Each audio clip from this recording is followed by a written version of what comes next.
केंद्रीय औद्योगिक सुरक्षा बल सीआईएसएफ की कांस्टेबल कुलविंदर कौर, जिन्हें पिछले महीने चंडीगढ़ हवाई अड्डे पर भाजपा सांसद कंगना रनौत को कथित तौर पर थप्पड़ मारने के बाद निलंबित कर दिया गया था, उसके बाद उनका तबादला बेंगलुरु कर दिया गया है।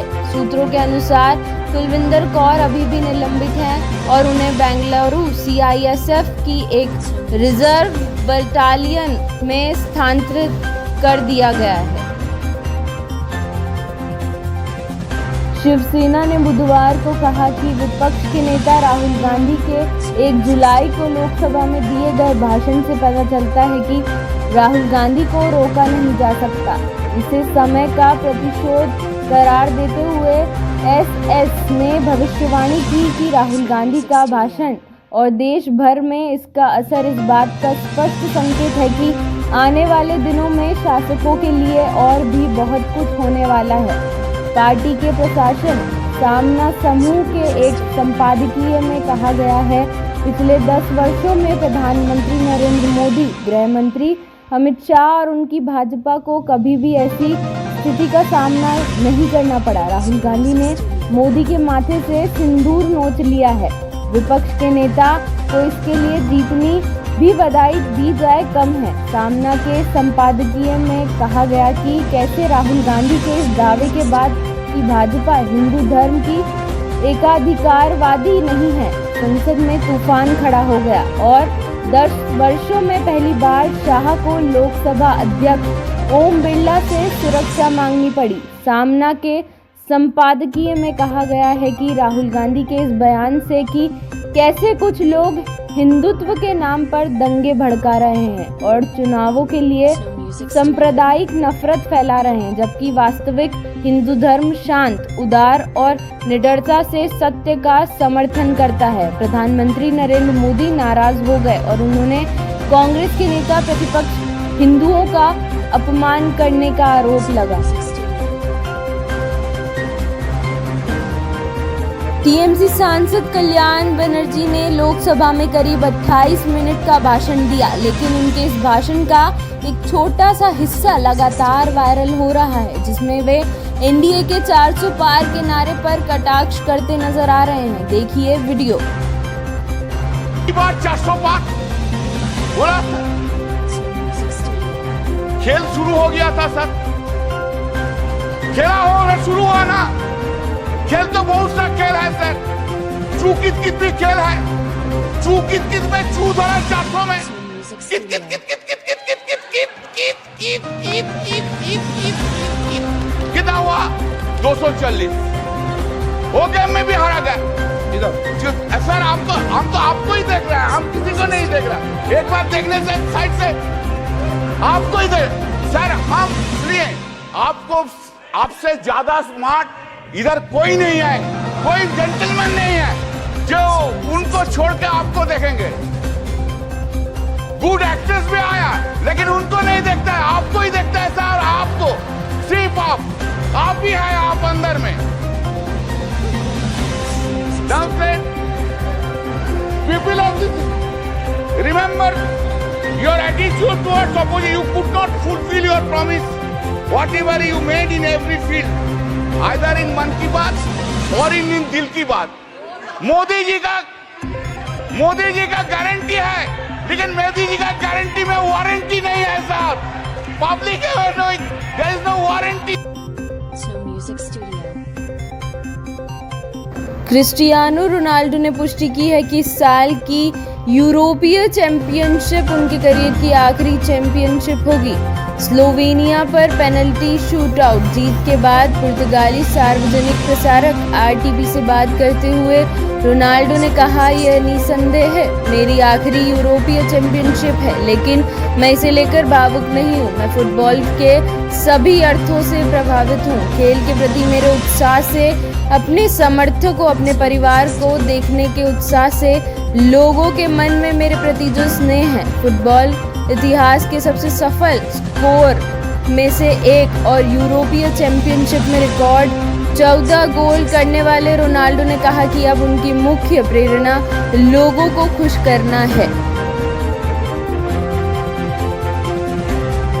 MS धोनी की 2007 T20 विश्व कप विजेता टीम की तरह रोहित शर्मा की विजयी टीम गुरुवार शाम 4 बजे नरीमन पॉइंट में national centre for performing arts से प्रतिष्ठित वानखेड़े स्टेडियम तक एक खुली छत वाली बस में परेड करेगी। इससे पहले चार्टर विमान से यात्रा करने वाली टीम गुरुवार तड़के नई दिल्ली पहुंचेगी और फिर प्रधानमंत्री नरेंद्र मोदी द्वारा आयोजित नाश्ते में शामिल होगी। भारतीय क्रिकेट कंट्रोल बोर्ड के एक सूत्र ने कहा, खिलाड़ी थके हुए हैं और मानसिक रूप से थके हुए हैं, इसलिए NCPA नरीमन पॉइंट से वानखेड़े स्टेडियम तक छोटी खुली छत वाली बस परेड करने का फैसला किया, जो 2 किलोमीटर से अधिक नहीं है। उसके बाद पुरस्कार वितरण होगा, जहां BCCI सचिव जय शाह द्वारा 125 करोड़ रुपए की पुरस्कार राशि वितरित की जाएगी।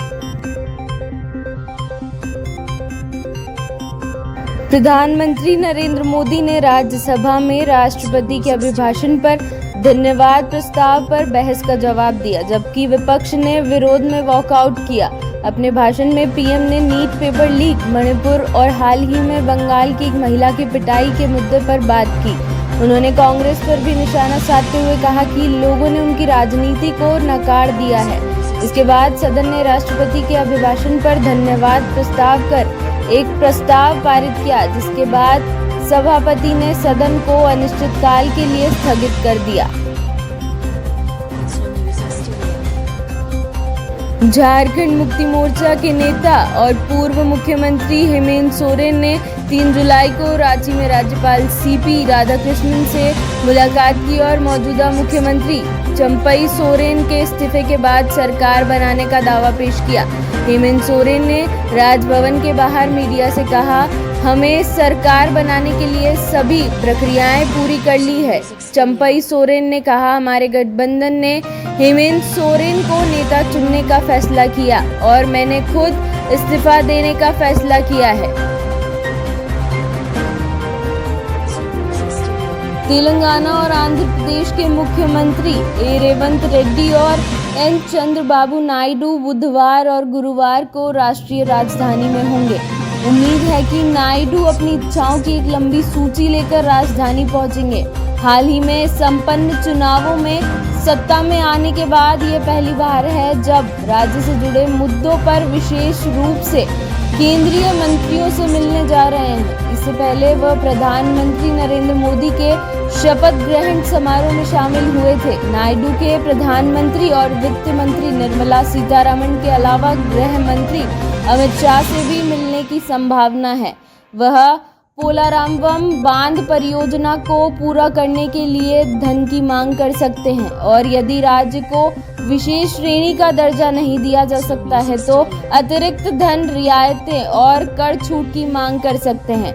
राज्य सरकार के सूत्रों ने बताया कि नायडू ने लंबित सिंचाई परियोजनाओं, अमरावती राजधानी परियोजना, राज्य राजमार्गों और सड़कों सहित बुनियादी ढांचे की स्थिति और राज्य की वित्तीय स्थिति पर एक सामान्य रिपोर्ट ली है। पता चला है कि इन सभी मुद्दों पर चर्चा की जाएगी।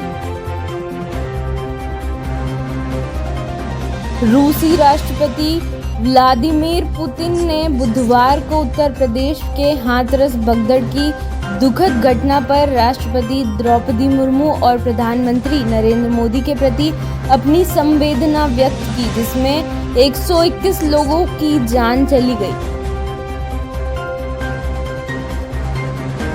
उत्तर प्रदेश के मुख्यमंत्री योगी आदित्यनाथ ने मंगलवार को हाथरस में एक धार्मिक समागम में मची भगदड़ के बाद बुधवार को दौरा किया, जिसमें 121 लोगों की मौत हो गई थी। इससे पहले राज्य सरकार ने इस त्रासदी में मारे गए लोगों के परिवारों को 2-2 लाख रुपए का मुआवजा देने की घोषणा की थी।